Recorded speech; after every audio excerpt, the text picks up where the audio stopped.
Sejam muito bem-vindos ao GV Podcast, o podcast aqui da Galeria Veras. A Galeria é um espaço de saúde voltado para profissionais, tanto como psicólogo, médico, fisioterapeuta. Então, se você é da área da saúde, aqui é o local perfeito para você. Nós também, além de sala de aluguel, contamos com 2 espaços que podem ser abertos para qualquer profissional ou você que deseja ter o seu podcast para você nessa sala, ou uma sala de treinamento para você que deseja fazer treinamentos, workshops, ministrar uma aula. Então, aqui também é local para você, tá? Em mais um episódio do GV Podcast, hoje nós trouxemos aqui uma psicóloga aqui de Parnaíba, bastante ativa nas redes sociais, que foi um dos diferenciais que mais me chamou a atenção. Então, trouxemos aqui a Aritana. Olá. Tudo bem? Como é que você está hoje? Estou bem, fico feliz pelo convite, né? Assim que eu recebi o convite, fiquei muito ansiosa de primeira mão, né? Bate aquele quentezinho na barriga, mas de feliz também, né? Aproveitar a oportunidade para a gente colocar em prática tudo que a gente sempre fala para os nossos clientes, né? Vamos se expor, vamos mesmo com ansiedade, mesmo com medo, vamos se expor. E fiquei muito feliz e honrada pelo convite. Da onde que surgiu esse desejo pela psicologia? A minha relação com a psicologia, como as pessoas falam, né? Aquele ditadozinho. É algo antigo, né? Um caso antigo, pronto, caso antigo. Ali por volta dos meus 12 anos, né, na transição da fase infantil para a adolescência, eu mudei de escola, né, passei dos 12 anos para baixo numa escola, e aí dos 12 anos para cima tinha que ir para uma outra escola. E aí nessa mudança de escola, que eu acredito que não foi só a questão da mudança de escola, mas eu passei a ter muitas demandas que antes eu não tinha. Antes eu possuía, sim, uma certa ansiedade, sempre fui uma pessoa ansiosa, uma criança ansiosa. Hoje eu consigo perceber isso, mas no tempo não fazia nem ideia que era. E aos 12 anos, que foi quando eu fiz essa transição de escola, foi quando eu precisei fazer terapia, né? Eu lembro que a minha mãe trabalhava num CRAS e lá tinha atendimento psicológico. Eu nunca esqueci a cara da minha psicóloga e o nome dela. Eu não consegui encontrar no Instagram essa psicóloga, mas eu queria muito falar com ela novamente, dizer o quanto ela mudou minha vida. Eu acho que ela não faz nem noção, sabe? Que ela me ajudou tanto assim. Eu acho que é o mais louco isso, sabe? A gente atender uma pessoa e às vezes a gente achar que a gente não ajudou, mas só quem foi ajudado que vai lembrar, sabe? E aí eu lembro que eu comecei essa terapia aos 12 anos. Não vou mentir. Não recordo muita coisa desse meu processo. Acho que foi tão traumático assim essa minha fase da minha vida que muitas coisas foram bloqueadas aí da minha cabeça. Mas eu lembro que foi fundamental a terapia para mim nesse momento. Vou dizer o que é. Muitas pessoas não sabem disso. Só pessoas mais próximas mesmo a mim que sabem dessa situação. Mas por volta dos 12 anos, que foi quando eu precisei de terapia, eu comecei a apresentar sintomas de TOC, né, de transtorno obsessivo compulsivo. E aí foi uma fase assim, mais difícil da minha vida, porque eu lembro que antes de eu ir para a terapia, eu cheguei aí em tudo que você imagina. Eu já era da Igreja Católica, hoje eu me considero cristã, não frequento tanto a Igreja Católica, me considero cristã. Mas no tempo eu era católica, então eu passei aí ainda mais para a igreja. Fui em locais de pessoas que são espíritas, né? Enfim. Resumindo, fui para várias situações que pudessem me ajudar com esses meus problemas, que no momento eu acho que a minha mãe não fazia ideia do que era, ninguém que estava ali perto de mim fazia ideia do que era. Acredito que as pessoas que mais percebiam e que podiam imaginar o que podia ser eram meus professores, né? Que eu acho que foi eles que orientaram para a minha mãe essa busca pela terapia. Mas antes de ir para a terapia, gente, eu fui em tudo que vocês imaginam que pudesse me ajudar. E eu não acho errado, as pessoas queriam me ajudar de fato. Mas só na terapia foi que eu realmente consegui me ajustar em relação a isso. Porque só eu e quem estava comigo sabe o quanto que foi difícil Sabe o que é você conviver 3 anos com TOC? Sabe? Ter 3 anos com comportamentos totalmente ritualísticos e pensamentos obsessivos que não te fazem seguir o teu dia. Sabe, até as coisas mais simples que você pode imaginar que eu ia fazer era algo muito difícil para mim, como banhar, me vestir, calçar meu tênis, isso tudo demorava às vezes meia hora, 1 hora do meu dia. Então, passei 3 anos com toque, só que eu fiz também esse acompanhamento psicológico. A psicologia salvou a minha vida, né? Hoje, eu me vejo assim, uma pessoa completamente diferente de quando eu tinha 12, 13, 14 anos. Eu não sei como que eu consegui superar tudo isso, porque eu digo, hoje, o toque, ele não... você sabe, não tem cura, mas o toque, ele não me afeta como ele me afetou nesses 3 anos, né? Hoje, eu acho que 5% do toque, ele me afeta, né? Não tenho mais esses comportamentos, não tenho comportamentos ritualísticos, que quem sofre de toque sabe do que eu estou falando. Se você não sabe o que é, dá uma pesquisadinha rapidinho que você vai entender. Mas hoje esses comportamentos de rituais não me afetam mais, não tenho mais nenhum. Em relação a pensamentos também, tudo certo, graças à terapia que eu fiz nesse momento. Tudo bem, eu sei que algo que eu posso falar agora vai ser até polêmico, mas... Voltando para a área da religião, né? Como eu falei que eu era católica, hoje eu me considero cristã. Nesse momento, antes de fazer a terapia, eu me apeguei a Deus, me apeguei a algo espiritual, antes de fazer a terapia. E isso foi fundamental para mim, porque eu me sentia muito sozinha. Muito sozinha que eu falo, na escola, sabe? Eu tinha uma amiga na sala. Então, eu me sentia muito sozinha. Então... Peraí, gente, eu emocionei um pouco. Então, eu me apeguei a esse espiritual. E o fato de eu ter me apegado a isso me ajudou a seguir adiante, porque eu não tinha vontade de ir para a escola, né? Então, foi fundamental eu acreditar em algo. Mas a terapia foi o ponto-chave. Foi na terapia que eu consegui aprender a lidar com esses comportamentos, que eu consegui aprender a pensar sobre esses pensamentos e entender que aquilo não fazia sentido algum e que aquilo só dificultava o meu dia a dia, que aquilo só atrapalhava a minha vida. Então, foi aí que eu comecei a me apaixonar pela psicologia, né? E essa psicóloga, que o nome dela é Camila, eu espero que ela, em algum momento da vida dela, ela consiga assistir isso aqui, ela entre em contato comigo, porque ela fez muita diferença na minha vida. E a minha mãe também, que me levava de bicicleta para esse CRAS, que era distantíssimo, só para me ajudar a passar por essa situação. A psicologia muda muitas vidas. Eu também tive que fazer terapia quando eu era criança. Minha mãe falou pra mim já. Eu não lembro de absolutamente nada disso, mas eu sei que... A gente não lembra, né? É muito louco. Eu não lembro nem de ter ido pra terapia, mas ela falou que eu fui, então... Ou ela tá mentindo, ou na minha cabeça isso não existe, né?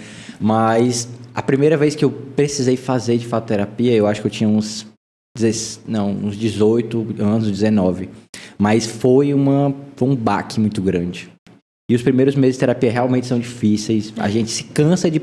Meu Deus, eu quero parar. De falar, não quero pensar mais, não quero pensar... Tá cansando a minha cabeça.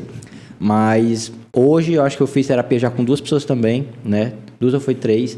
E realmente a terapia muda a nossa vida. Nesse tempo eu lembro que eu tinha vergonha de falar pra psicóloga algumas coisas, os pensamentos que eu tinha, sabe? Eram pensamentos assim que meu Deus, por que eu tô pensando isso? Eu acho que eu não sou normal. E é isso que eu quero passar para as pessoas que me seguem no Instagram, que tem muita coisa que é normal, que você não precisa ter medo, você não precisa ter vergonha, sabe? Às vezes, é por isso que eu acho que os meus clientes se sentem tão confortáveis comigo, porque quando eu tô com eles, eu falo assim: diga mesmo o que você quer falar, não tenha vergonha, não tenha medo. Nada que você falar vai ser absurdo demais para mim. Então, acho que foi daí que eu comecei a me apaixonar pela psicologia. Eu queria ser aquela pessoa que ajudou a passar por aquela situação difícil. Então, eu queria fazer isso por outras pessoas também. E se eu conseguir fazer isso por uma pessoa na minha vida, eu já vou ter sido muito feliz. E na minha outra... eu falei que eu fiz terapia 2 vezes na minha vida, né? Uma foi com 12 anos, quer dizer. E a segunda vez foi quando eu estava fazendo faculdade já. Ali já no final da faculdade, mais por questões de ansiedade mesmo, que foi com a maravilhosa Elisandra. Eu gosto de falar o nome das minhas psicólogas, porque elas fizeram parte de momentos assim cruciais da minha vida. E que ela me acompanhou aí por 1 ano, a Elisandra. Então, é isso. A psicologia salvou minha vida. Eu espero que ela salve a de muita gente. E eu virei testemunha de psicologia. Eu acho que é muito comum também essa fala. Eu já escutei ela várias vezes agora, você falando, eu parei pra pensar. Essa fala de alguém que já fez terapia e se sentiu muito bem, teve a vida transformada e decidiu seguir como psicólogo também. ou psicóloga, né? Então, realmente a terapia... Eu tenho clientes, né? Que às vezes que falam que quer fazer cursar psicologia.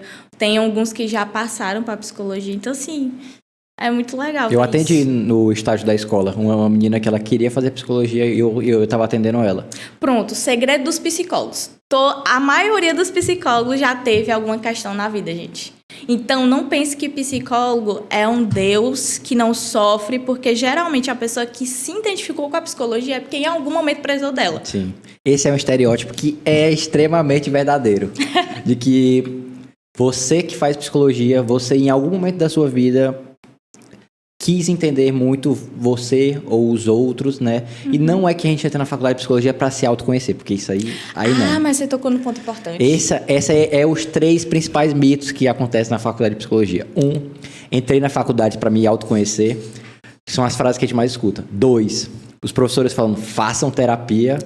E 3, que psicologia não dá dinheiro, que foi o que você falou. Essas são as 3 fases mais comuns do Mas curso. o de entrar na psicologia para se conhecer, eu passei na pele isso, porque eu só vim saber o que eu tinha passado, que era toque, na graduação, você acredita? Sim. Na aula de psicopatologia. Porque, como eu falei, eu não lembro muito desse período que eu fiz terapia. Eu lembro que a minha mãe chegou a comentar que a psicóloga tinha falado que eu precisaria, talvez, de medicação. Mas a minha mãe, por ser medrosa, nunca me deu medicação. Então, assim, foi muita força de vontade, minha gente, pra eu superar o toque aí. Mas eu lembro disso. E aí eu lembro, nunca ninguém falou o que de fato era.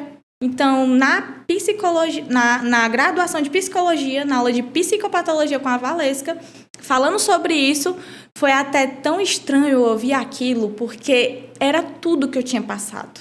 Tudo. Eu lembro que eu até saí da sala porque eu me senti um pouco mal na hora. Depois eu até conversei com a Valesca sobre, mas foi crucial aquele momento, eu precisava daquilo, sabe? Eu ouvi o que eu tinha tido, porque eu ouvia muitas especularizações, né? Tá certa a palavra, Especulações. né? Eu ouvia muitas especulações sobre o que de fato eu tinha e nunca, até o momento que eu ouvi, e não, foi aquilo que eu tinha. E hoje, sendo profissional, eu consigo mesmo dar o aval de que era isso. Explica um pouquinho pra gente o que é o toque, então. Gente, o TOC, ele é um transtorno, né, de personalidade obsessiva compulsiva, que geralmente as pessoas que sofrem desse transtorno têm muita ansiedade, né, porque assim, tem pessoas que têm só o comportamento ritualístico, mas tem pessoas que têm o comportamento ritualístico e os pensamentos obsessivos. O que são comportamentos ritualísticos? São coisas que eu faço várias vezes e que eu faço igual, todo dia. Então, é isso. Isso gera muito sofrimento porque gasta muito tempo da pessoa. Ela não quer fazer aquilo de fato, mas ela faz para aliviar a ansiedade que ela sente. E se eu não fizer, me dá mais ansiedade. Então, assim, quando vem com os pensamentos também, são pensamentos que geralmente são, se você não fizer isso, vai acontecer tal coisa.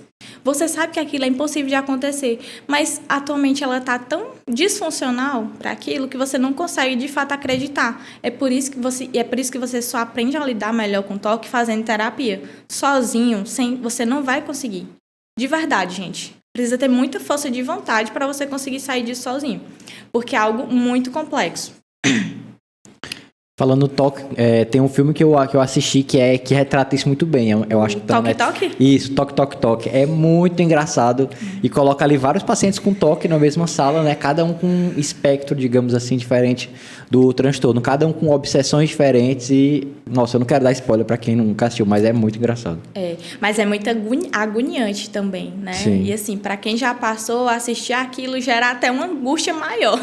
Mas eu achei muita graça também assistir naquilo. É porque o filme ele traz num tom de humor, né? A forma como as coisas se desenrolam ali. E assim, de verdade, aquilo que as pessoas falam, né? Que fala assim, ninguém vai querer ter um transtorno, ninguém vai querer falar que tem algo, porque, de verdade, quem passa mesmo, que sofre, não vai achar legal isso. Agora, para uma pessoa que talvez ache que tem algo e acha que isso é legal dizer que tem, é porque de fato não tem. Porque quem tem e sofre, sabe quanto é ruim, não vai querer ter algo que piora a tua vida. Sim.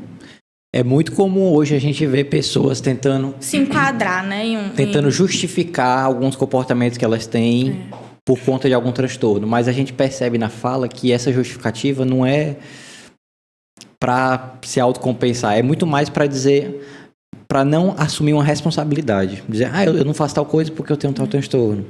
Eu não consigo estudar porque eu tenho TDAH. E que, de fato, quando a pessoa tem TDAH, de fato, dificulta o estudo. Mas tem pessoa que só não quer estudar mesmo. E usa isso como uma muleta, né? Pra, vou ficar confortável assim. Que é mais fácil eu ter algo que me dificulta do que eu me esforçar mais, né? Exatamente. E assim, quem estudou comigo nesse período vai lembrar, talvez lembre, porque era visível, meus comportamentos, era visível.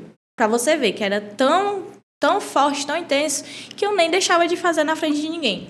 Então, é isso, minha gente, quis só polemizar aqui um pouco, mas, na verdade, para vocês verem mesmo que psicólogo não é perfeito e que a gente também tem nossas questões, mas que a gente trabalha elas para poder ajudar vocês. Porque se a gente não lidasse com as nossas questões primeiro, seria impossível a gente ajudar os nossos clientes. Certo. Aretana, conta um pouquinho pra gente, como é que foi o seu início na psicologia? Bom, o início, na verdade, foi algo que eu sempre quis, né? A psicologia foi algo que eu sempre quis. Eu nunca tive essa questão de tenho primeira opção, segunda opção, terceira opção. Eu sempre quis a psicologia.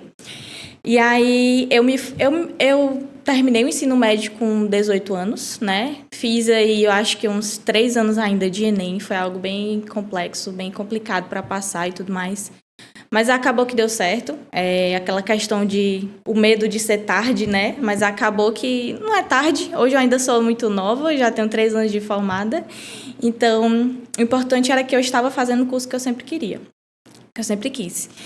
E aí, eu ingressei, né, na faculdade, fiz de forma particular, não foi de forma pública. Como eu falei, foi bem complicada essa questão de passar numa faculdade pública, porque meu ensino médio não foi nada legal, foi bem difícil mesmo. Então, eu não me senti preparada de fato e eu já estava esgotada de fazer Enem e não conseguia passar pela pública. Então, eu coloquei o pé na parede e investi aí nessa questão de fazer a faculdade de forma particular. E aí, logo no início, já no segundo período, eu comecei a empreender na faculdade, que foi algo até que eu já havia conversado com você, né, antes da gente iniciar. Eu comecei aí a trabalhar com doces, né? Eu fazia brigadeiros. No começo foi só para ir para a sala, na faculdade, mas depois isso começou a crescer. Eu comecei a receber pedidos de fora para aniversário, casamento.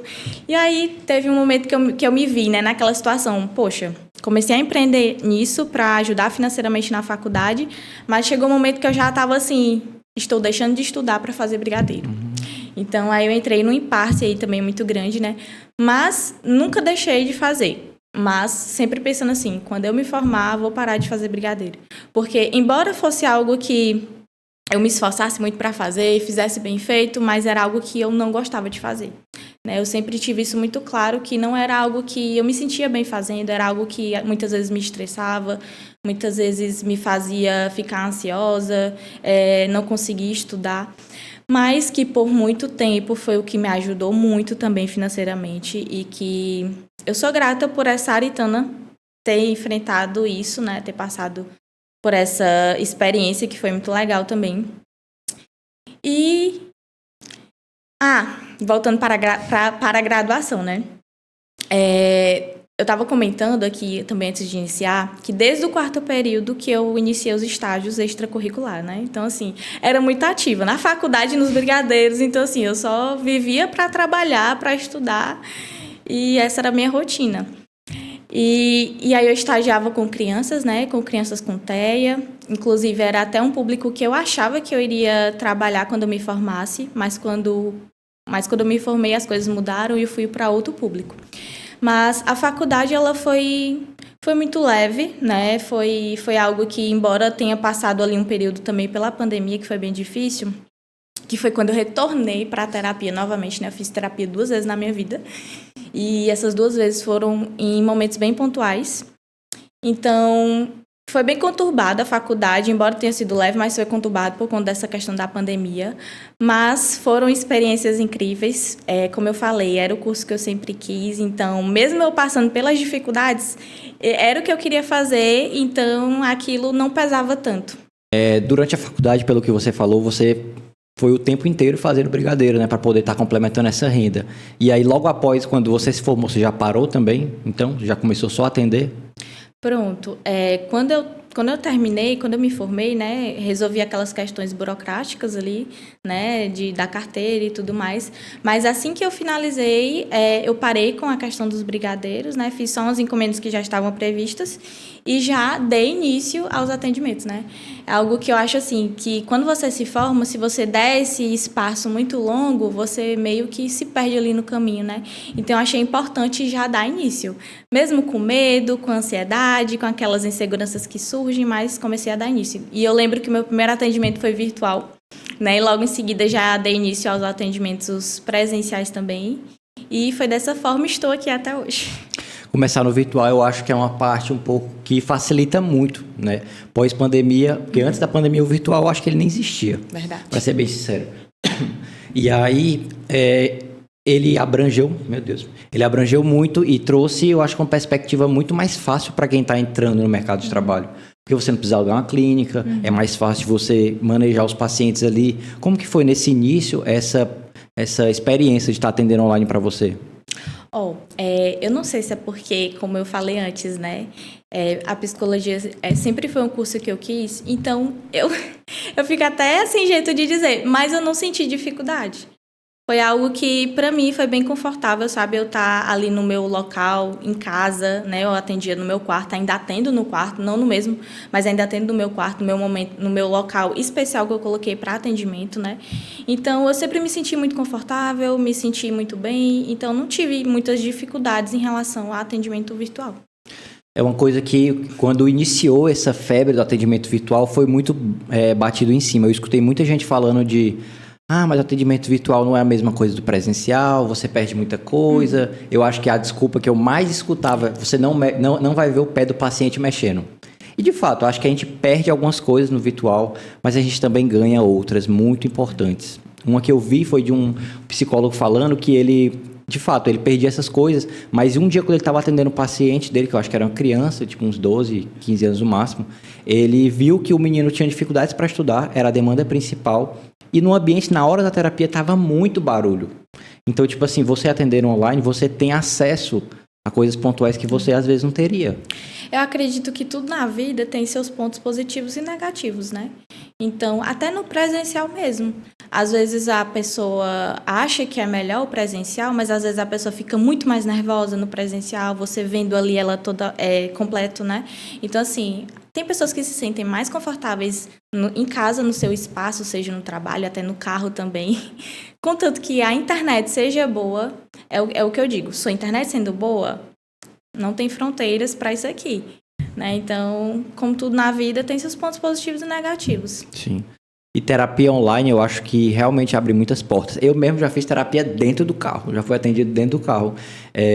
Muitas possibilidades. Sim, o 4G funcionando tá ótimo.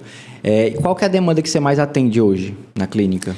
Bom, é disparado, ansiedade e questões de relacionamento, insegurança, né? Essas são as demandas assim mais frequentes. A gente percebe que elas acabam se misturando, né? Sim. A pessoa um pouco mais ansiosa impacta no relacionamento. Como é que tu enxerga isso, mais ou menos? Eu vejo como um acúmulo e mistura de muitas coisas, né? Porque, por exemplo, uma pessoa que é ansiosa, isso afeta diretamente os relacionamentos, né? E, consequentemente, uma pessoa que é ansiosa, ela também tem inseguranças, né? E tudo ali tá, de certa forma, entrelaçado.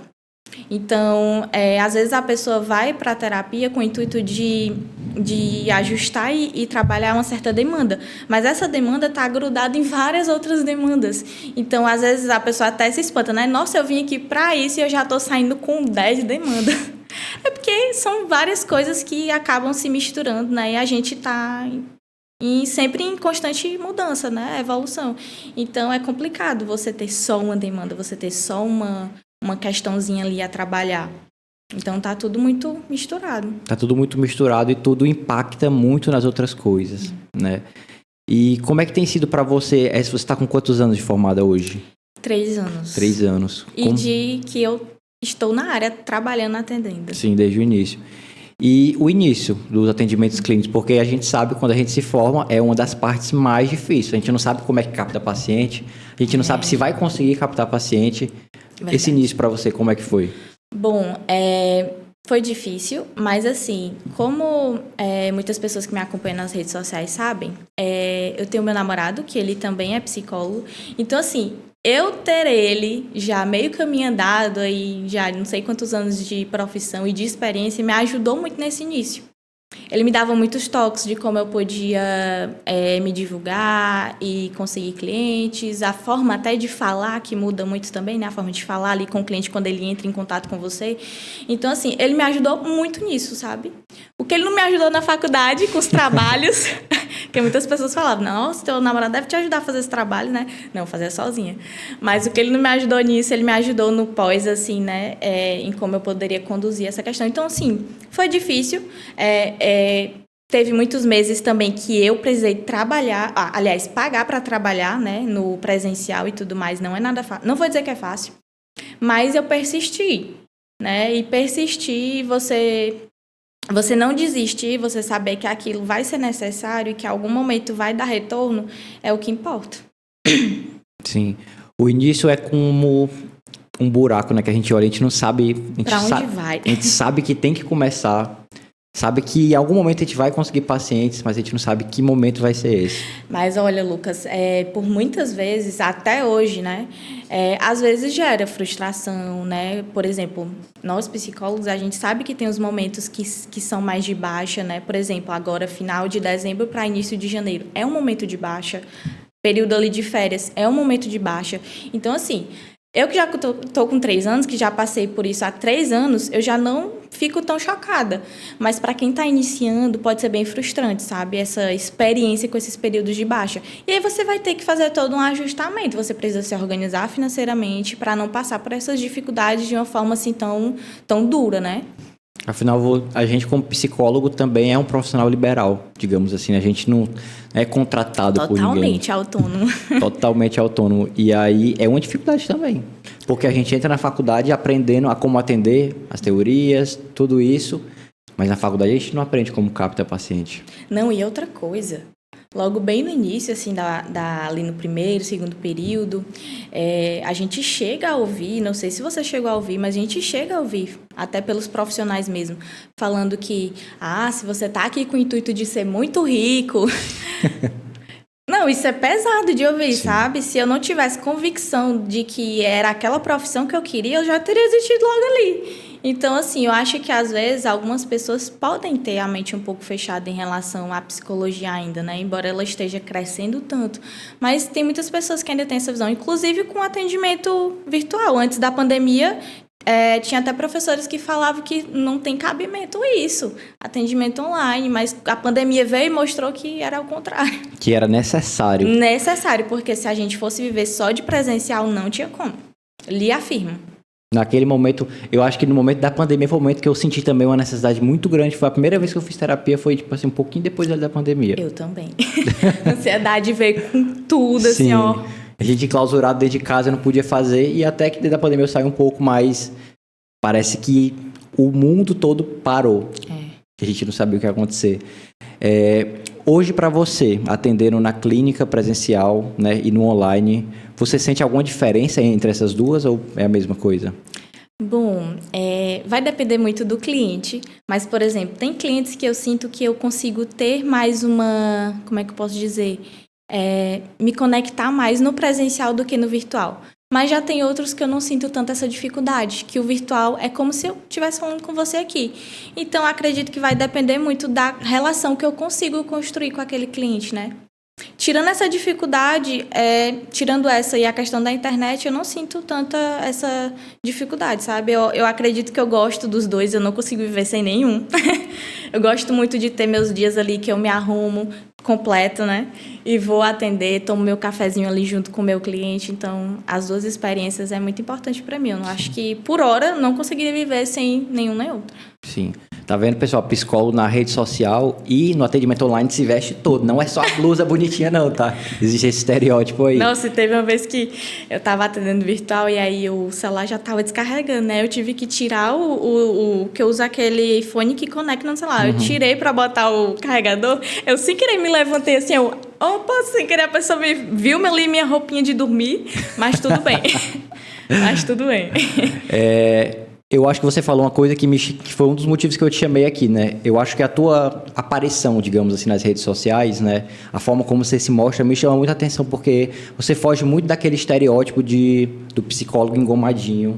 E é porque eu estou de blazer hoje, Sim. tá? Mas não tem nada a ver, gente. Daquele psicólogo engomadinho que fala muito pausadamente, por mais que a gente também... Esse estereótipo não é totalmente mentira, né? Mas aquele psicólogo que é neutro. Eu vejo você uma psicóloga que não é neutra, né? Digamos assim, tipo assim, você não tá muito preocupada em esconder uma possível emoção. Tem até um vídeo no seu Instagram, eu acho que você tá mostrando como que seria ali na sessão, digamos assim. Sim. E aí... Pronto, mas assim, nem sempre foi assim, né? No início, quando a gente sai da faculdade, a gente sai... É como se a gente tivesse saído de uma forma, né? Então, a gente sai ali praticamente todos moldadinhos. E fazer isso na prática é muito difícil, porque por muitos momentos eu pensei assim... Eu saía da sessão e eu ficava me sentindo mal, sabe? Falando assim, ai, isso que eu falei, será que foi ruim? Só que eu tava querendo ser eu mesma. Só que ainda tinha aquela coisa me puxando, sabe? Da faculdade, assim, olha, tenha certo cuidado com certas coisas, certos gestos. E aí eu ficava naquele impasse, sou ou não sou, sou ou não sou. Até que eu decidi sair do casulo e, não, eu vou ser eu mesma. Na sessão eu brinco, eu faço piada, eu sou séria. Tem até uma cliente que falou assim, eu acho engraçado que você muda muito rápido de afeição. Uma hora você tá sorrindo, do nada você fica séria quando eu falo uma coisa mais séria. Então, assim, depois que eu decidi ser eu mesma, muita coisa facilitou, sabe? No início dos atendimentos, a gente até fica mais tensa, né, de atender a pessoa. Mas hoje, eu não sei nem o que é ansiedade antes de atender uma pessoa. Então, assim, seja você mesmo, né? Não tenha medo de falar o que você quer falar às vezes, né? Eu sei que tem que ter cautela, não é tudo também que vem na sua mente que você vai falar, tem que ter cautela, tem que saber filtrar. Mas se você tiver convicção daquilo que você quer falar, daquela forma que você quer se expressar, faça, não tenha medo, porque é isso que vai ser seu diferencial. Exatamente. Eu acho que quando você tá muito ali fechado, como se fosse uma máscara, de fato, uma hora essa máscara vai cair. E tipo assim, será que você vai querer de fato um paciente que você tenha que fingir tal opinião, tal fala, tal forma de se portar só para ter aquele paciente? Às vezes não vale a pena, né? Eu acho que eu percebi isso também fazendo terapia, sabe? Eu não vou mentir, eu sou uma pessoa que eu gosto de sentir que a outra pessoa se impactou com o que eu falo, que ela gostou, ou se não gostou que me fale. Eu sou uma pessoa que gosta dessa linguagem que a pessoa me comunique. Então, eu fazendo terapia mesmo, eu gostava quando a minha psicóloga sorria, quando a minha psicóloga mostrava certo interesse. Então, aquilo era algo que sempre me chamava atenção e que ajudava no meu processo de melhora, né? Então, é algo que eu me espelhei e é assim que eu quero ser também. Sim. A relação terapêutica, acredito que é uma das coisas mais importantes dentro da nossa profissão. Além de técnica, além de abordagem. Se você não tem uma relação terapêutica com o seu paciente, não vai. Verdade. Eu estava vendo até uma psicóloga famosa explicando sobre isso, né? Você pode ter a técnica perfeita para o problema do seu cliente, mas se ele não se sentir que você está interessado na melhora dele, que você se importa de fato com ele não vai ver a importância de fazer aquilo. Então, assim, primeiro você tem que passar a importância que você sente naquele momento que você está com ele, né? Construir aquele vínculo primeiro, uma relação, para ele se sentir animado e motivado a fazer aquilo que você está propondo a ele. Afinal, senão você está sendo só um robô. Só soltando técnica, o que você vê no livro, às vezes você não interpreta. Ou só encaixando a fórmula para todo mundo, né? E não funciona, né? Hoje... Até porque, mesmo a ansiedade sendo muito igual para todos, mas ela se demonstra de forma diferente, né? Às vezes a pessoa pode ter ansiedade por uma questão totalmente diferente da minha. Então, mesmo sendo uma paciente ansioso, mas são por motivos diferentes. Então, às vezes, não é o tratamento... Mesmo que o tratamento seja o mesmo, mas ele vai ser de uma forma diferente para cada pessoa. E como que é feita essa individualização, assim, no seu caso, no seu atendimento? Bom, essa individualização, ela faz muito parte dessa relação terapêutica, né? Eu acho que quando você está disposto a conhecer o teu cliente, a entender os jeitos dele, fica mais fácil de você identificar qual é a técnica que você precisa passar, qual é a atividadezinha que você precisa passar para o seu cliente, falando como TCC, né? Então, primeiro você tem que ver a subjetividade desse cliente para você ver o que faz sentido para ele ser repassado. Sim. Hoje em dia tem alguma coisa que tá te chamando a atenção para estudar, seja que, tipo, diretamente voltada à psicologia ou algo que, tipo, norteia o seu pensamento?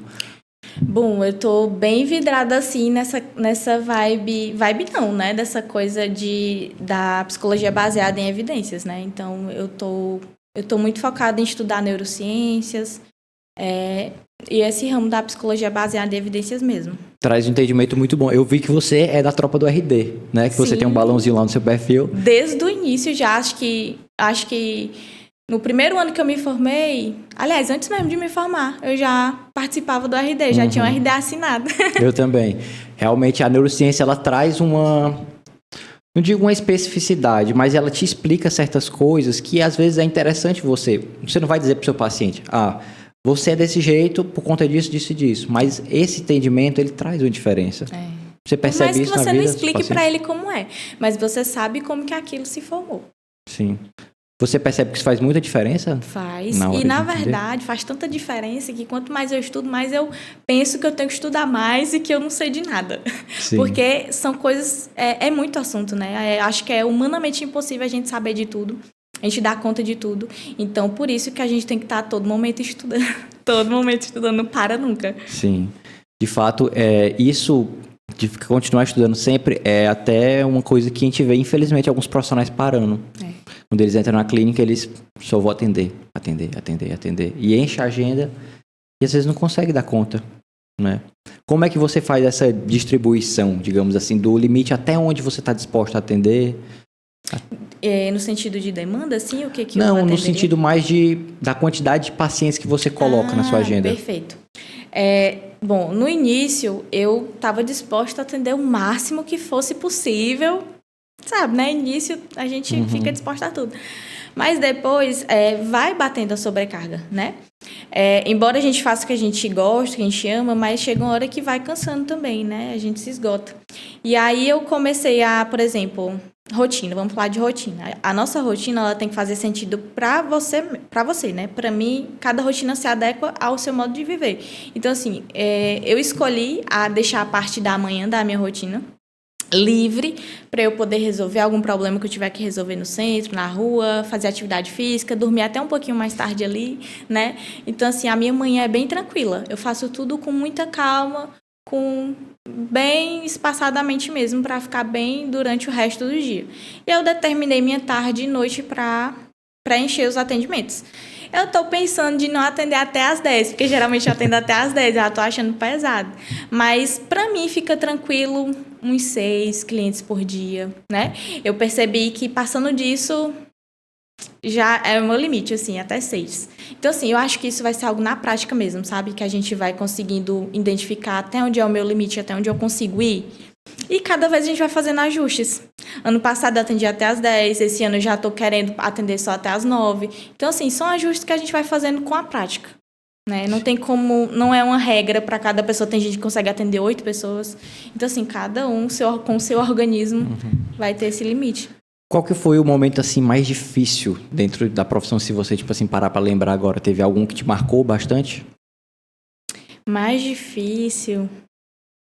Eu acho que o mais difícil é sempre eu ter a sensação de que talvez eu não consiga ajudar uma pessoa, sabe? Eu acho que o momento mais difícil é quando eu tô ali com uma pessoa que tem, por exemplo, pensamentos suicidas, tentativas de suicídio, e eu me sinto muito distante, sabe?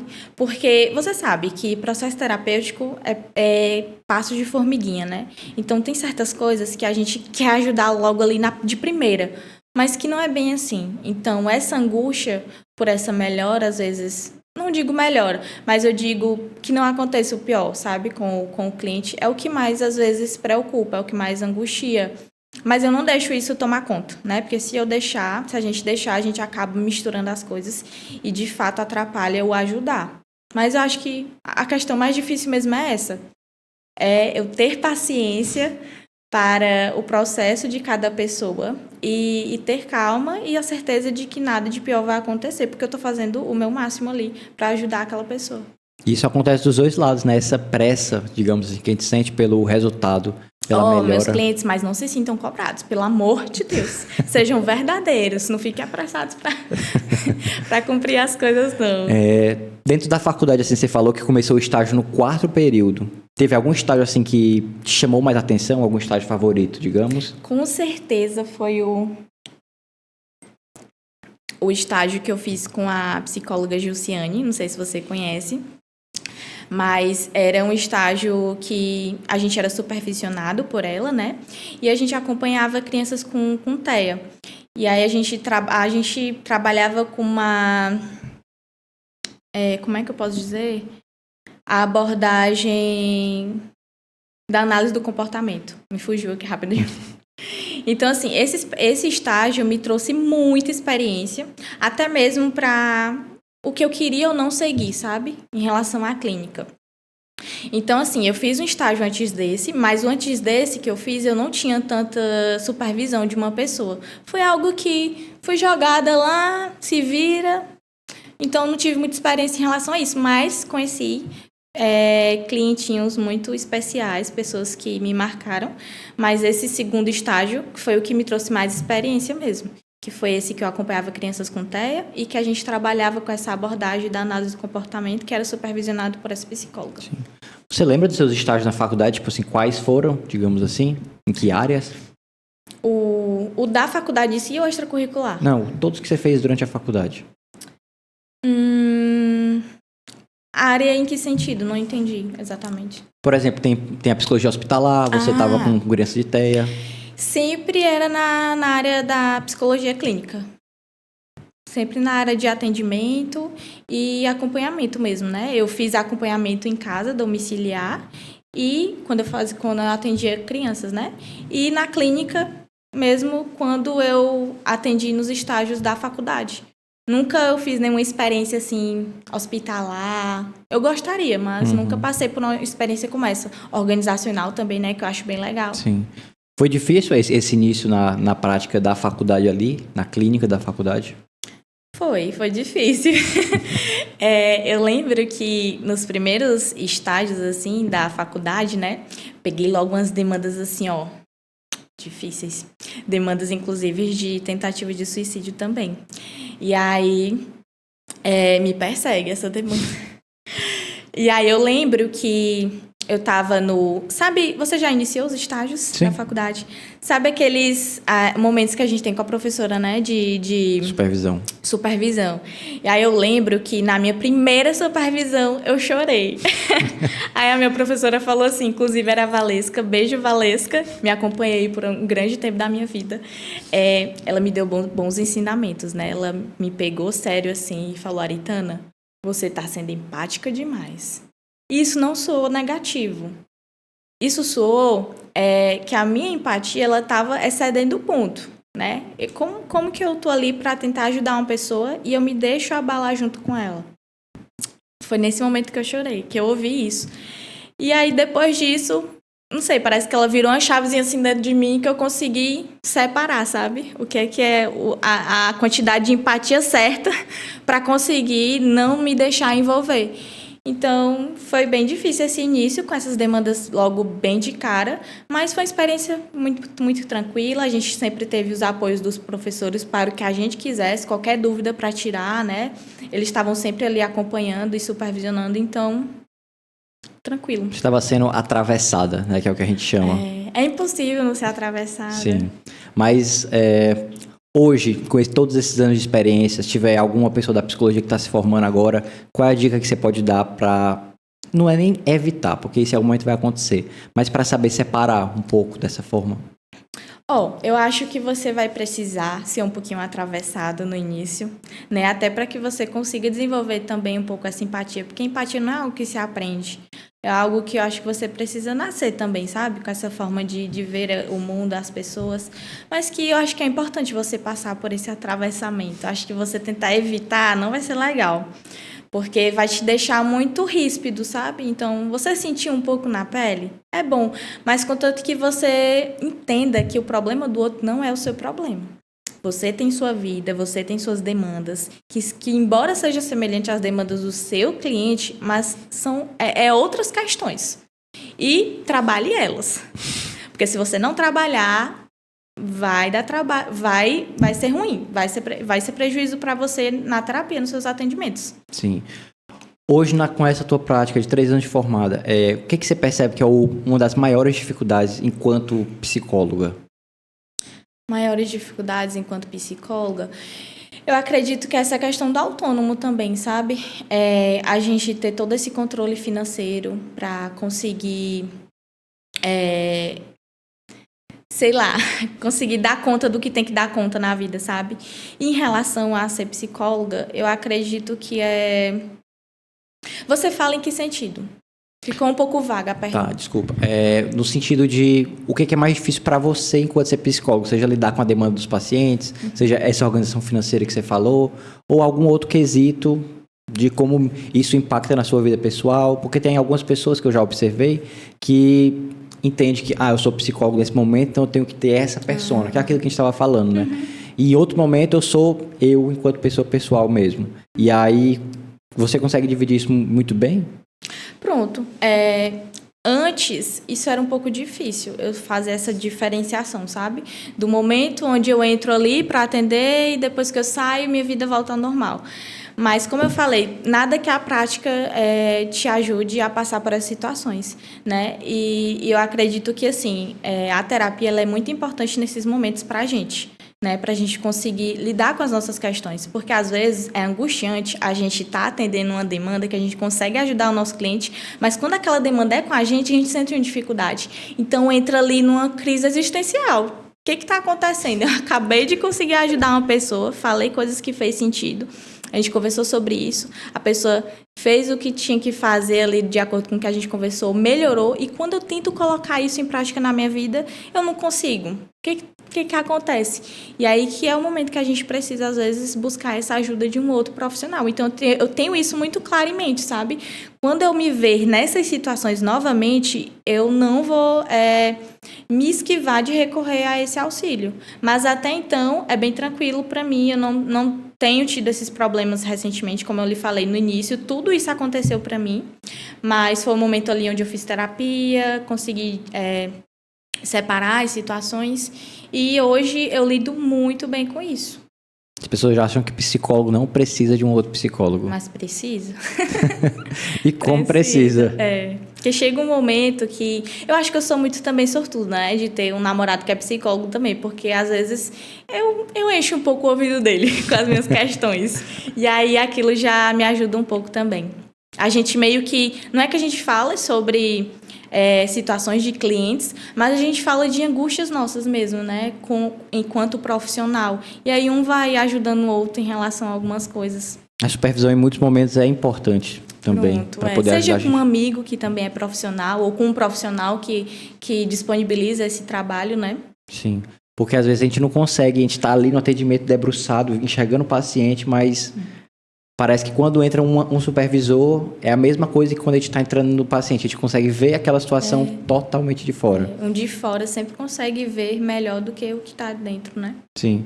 E isso é importante até no caso dos nossos pacientes, porque às vezes eles acreditam que a gente chega, né, pelo menos na minha imaginação, que chega lá e a gente vai se misturar muito com o que ele está falando. E às vezes uma coisa que é muito óbvia para a gente, para ele pode não ser. Né? É por isso que a importância da gente tentar olhar aquilo com numa folha em branco, sabe? Porque se eu for pegar muito a minha experiência daquilo, porque assim, é verdade, a gente sempre passa por situações semelhantes. Então, quando uma pessoa fala algo que a gente já passou, às vezes dá um insight assim do que a gente passou. Só que se a gente não conseguir olhar mais para o que a pessoa está falando de uma forma neutra, aí é bom ser neutro nesse momento, porque senão a gente vai acabar pegando muito a nossa experiência em cima da experiência do outro. Aí vai ser muito ruim. Sim. Teve uma frase que eu escutei que me chamou muita atenção, foi que a maior função nossa enquanto psicólogo para o paciente é ser dado de realidade, que é mostrar para ele que a realidade que ele está vivendo faz sentido por tudo que ele construiu, toda a vida dele, mas que em certo momento a gente tem que entrar ali e mostrar o que de fato está acontecendo. Você percebe isso muito na demanda de ansiedade que você atende? Sim, sim. Muito. Inclusive, às vezes, né, as pessoas, elas passam por uma determinada situação, elas aprenderam a lidar com aquilo, só que elas perpetuam aquele comportamento por muito tempo. Chega um momento que isso não ajuda. Você precisa aprender novas habilidades, novos comportamentos para lidar com aquilo, né?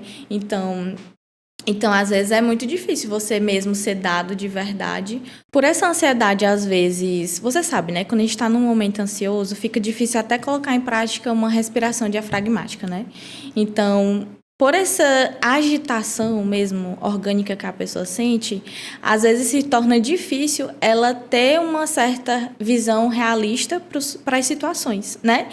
E não é algo só que a ansiedade dificulta. Se essa pessoa não tiver passado pelas experiências e aprendido de forma mais funcional, ela nunca vai ter essas habilidades para enxergar de forma realista. Então, a terapia não é só você escutar algo do seu psicólogo, é você também colocar em prática a ação naquela situação, de se colocar de fato para perceber como você faz. Tipo, tô com muito medo de fazer tal coisa, mas a minha psicóloga falou que eu tenho que ir. Então, eu tenho com medo para passar por isso. Exatamente. Esse é o momento, acho, até principal, sabe? Quando ele coloca as coisas que a gente conversa em prática. Porque, senão, isso nunca vai ser aprendido, sabe? Por exemplo, antes de vir para cá, né? Gera a ansiedade. E o que é a ansiedade, na verdade, né? A ansiedade é algo natural do nosso organismo que está ali para nos prevenir de que algo ruim aconteça com a gente. Ah, mas Aritana, o que poderia acontecer de ruim, então, de você ir no podcast que te gerou ansiedade? Ah, eu vou me expor, várias pessoas vão me assistir, eu posso falar alguma besteira, alguém pode comentar e ser ruim. Isso meu organismo entende como algo ruim, negativo, que me faz ter essa ansiedade de não querer participar disso. Só que isso está real com a realidade? O que comprova que, de fato, eu vou falar alguma besteira? O que comprova que, de fato, pessoas vão comentar coisas negativas? Então, assim, isso é um medo do futuro, mas que não aconteceu ainda. E eu tive algum momento onde isso aconteceu, sabe? Que comprova realmente, se eu for, vai acontecer isso. Então, eu me expondo, eu fazendo o que a gente conversa na terapia, é o que de fato vai ajudar essa circuitaria, e falando até de forma, né, neurobiológica, o que vai fazer essa circuitaria de certa forma se ficar forte e te ajudar a criar um hábito, um comportamento, é você se expor. Então, a primeira vez que você vai no podcast vai te gerar ansiedade. A segunda vez também vai, a terceira vez também vai. Só que daqui para a quarta, da quinta, você não vai mais ter tanta essa ansiedade, porque você vai ver que é algo comum, algo tranquilo, algo normal. Então, por isso que é bom a gente se expor, por mais que seja difícil. É igual dizer não, né? Muitas pessoas dizem que é muito difícil dizer não. A primeira vez eu me sinto péssima, horrível. Só que da 10ª vez que você dizer não, você vai pensar, por que eu não fiz isso antes? Então, você tem que colocar em prática, por mais que seja difícil. Se você não colocar em prática, o teu cérebro sempre vai ficar, vai ficar bom em se esquivar, né? Que a gente chama até de comportamento esquiva. Então, o teu cérebro ele vai se fortificar para esse comportamento esquiva do que para o comportamento que você quer aprender, que você quer, de certa forma, tornar mais frequente na tua vida. Então, se a gente não enfrentar a dificuldade, a gente sempre vai ficar na mesma coisa? Sim, e na verdade pode até piorar, né? Inclusive, eu acho que, pegando esse exemplo, né, de medo de falar em público, quanto mais você se esquiva, se na verdade você nunca enfrentar isso, pode te gerar até uma fobia social, quem sabe? Né? Então, você não fica naquele ponto ali que é ruim, você pode ir para um ponto que é pior ainda, com o passar do tempo, né? Sim, e aí...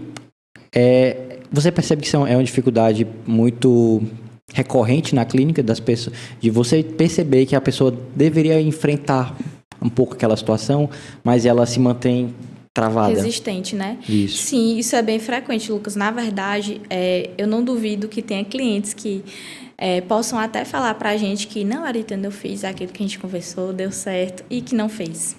Eu sei. A gente sabe. A gente sabe, viu, gente? Mas não é um problema. Eu acredito que cada pessoa tem seu tempo, cada pessoa está disposta a aguentar até certo ponto. Então, assim, eu acredito que, de fato, as pessoas mudam quando elas já não aguentam mais e quando elas veem que aquilo não faz bem para elas. Então, eu dou esse tempo para cada pessoa, porque eu sei que cada pessoa vai ter seu tempo, mas não que isso vai me impedir de estar sempre reforçando aquilo para ela, trazendo à tona o que seria bom ela começar a colocar em prática. Sim. Você estava falando da neurociência, né, que você estava estudando e você gosta do RD. Tem alguma coisa assim que quando a gente está conversando aqui agora chega mais para você, que tipo assim, que você, gostei muito de estudar tal coisa da neurociência. Isso ajudou muito na minha prática clínica. O que eu gostei muito é que a gente... quando a gente vai lá pro início, sabe? E não só o agora, porque muitas coisas explicam certos comportamentos, né? Até questão de antropológica mesmo, né? Então, tudo isso às vezes dá um boom na nossa cabeça, explode a nossa cabeça, faz muito sentido para muita coisa. Então, não tem algo que eu goste mais de estudar. Eu acho que tudo que envolve neurociência, comportamento, brilha meus olhos, sabe? Parece que a gente enxerga o ser humano por uma forma diferente, né? Eu acho que eu consegui também sentir isso quando eu também estudei. Aritana, agora chegando no fim aqui do nosso episódio, se você pudesse deixar uma mensagem para a Aritana de 5 anos atrás, que estava ali finalizando a faculdade, né? Quase entrando no mercado de trabalho, o que você diria para você mesmo? Eu acho que eu diria assim, olha, você já passou por tanta coisa difícil para chegar até aqui, né? Então, assim, continue, não desista, faça valer a pena o teu esforço, né? Porque, assim, inclusive, tocando nesse assunto, eu sei que está quase terminando, Não se preocupe. mas eu estava até lembrando que quando eu trabalhava com os doces, né? Eu trabalhava muito, passava muitas horas do meu dia fazendo aquela produção, ganhava um valor que não era tão bom assim, comparado ao trabalho. Então, quando eu comecei a atender, que eu ficava sentada, que eu ficava no ar-condicionado, que eu, sabe, não ficava no fogo ali em pé várias horas mexendo na coisa. Aí eu comecei a entrar novamente no impasse e dizer assim, será que eu tô sendo boa mesmo? Porque eu nem me esforço tanto. E sim, eu estava me esforçando, só que eu estava comparando com o esforço de uma outra atividade. Então, isso foi ruim, porque eu acabei atrelando ao meu trabalho que eu não estava me esforçando, que eu não estava trabalhando, mas só pelo fato de eu não estar tendo aquele esforço cansativo e angustiante. Então, Sim. Eu estava fazendo algo que eu gostava e ainda estava sendo bom. Aí eu faço isso e ainda recebo. E aí recebo um valor que era totalmente melhor do que o de antes. Então, por isso que é bom a gente não desconsiderar, sabe, o que a gente passou, porque eu passei por muitos momentos difíceis na minha vida para chegar até onde eu estou aqui hoje. Muitas pessoas acham que eu sou uma pessoa que fui de condições financeiras muito boas, mas eu nunca fui de condições financeiras muito boas. Então, tudo foi conseguido e conquistado com muito esforço. Então, às vezes, quando gera a insegurança de será que eu sou uma boa profissional? Será que eu estou ajudando alguém? Eu lembro de tudo que eu fiz para chegar até aqui. Porque se isso não for, sabe, eu não sei o que é. Sim. Então, é isso. Eu digo que se você sabe o caminho que você quer seguir, que você tem convicção disso, não desista. Não desista, peça ajuda se precisar também. Mas lá adiante. Isso que você falou, eu acho que eu já vi em outros momentos algumas outras pessoas falando, né? Que é a gente se cobrar por a situação atual que a gente está na vida, não está tão difícil quanto esteve antes. Como se a gente sentisse a necessidade de, ao mesmo tempo, fugir. Porque quando a gente está na dificuldade, a gente não quer estar ali. Mas quando a gente está bem, a gente quer voltar para a dificuldade e até meio contraditório. A gente acaba se acostumando, né, com um contexto conturbado. E aí, quando a gente está num mais tranquilo, o nosso organismo parece que sente ali que está estranha a situação. Mas é por isso que é bom essa autopercepção a todo momento, né? É o que eu sempre falo para os meus clientes. Sempre se perceba, sempre questione seus pensamentos, seus sentimentos, porque às vezes ele vai estar te comparando com a realidade que você já passou e que você não passa mais e que não faz mais sentido naquele contexto. Sim. Acho que existe uma romantização também desse trabalho duro sempre. É verdade. Acontece muito, né? Se você não estiver cansada, se você não tiver com olheira, então você não está estudando nem trabalhando o suficiente. Acontece demais. Pessoal, agradecer a todo mundo que assistiu até aqui. Muito obrigado a todos, né? A gente está chegando aqui ao final do nosso 2º episódio. Espero que vocês acompanhem muito mais os podcasts que vai aqui rolar no GV. Aritana, onde que as pessoas podem te achar? Se você quiser deixar seu Instagram... Então, minha gente, me sigam aí no PC Aritana Albuquerque, né? Lá vai ter um link se você quiser entrar em contato comigo no WhatsApp. Pode me mandar mensagem qualquer hora, que assim que eu ver eu respondo, tanto no direct quanto no WhatsApp. E é por lá mesmo que você sempre vai me encontrar. Às vezes eu demoro a criar alguns conteúdinhos, mas sempre estou por lá. Acho que eu fico mais presente nos stories do que no feed. Então, sempre estarei por lá. A agenda está aberta ainda? Tá Tem vaga aberta pra com paciente? algumas pequenas vagas. Pronto, então quem quiser fazer terapia com a Aritana, manda mensagem para ela no Instagram dela ou no WhatsApp, viu? Então, muito obrigado a todo mundo. Tchau, tchau.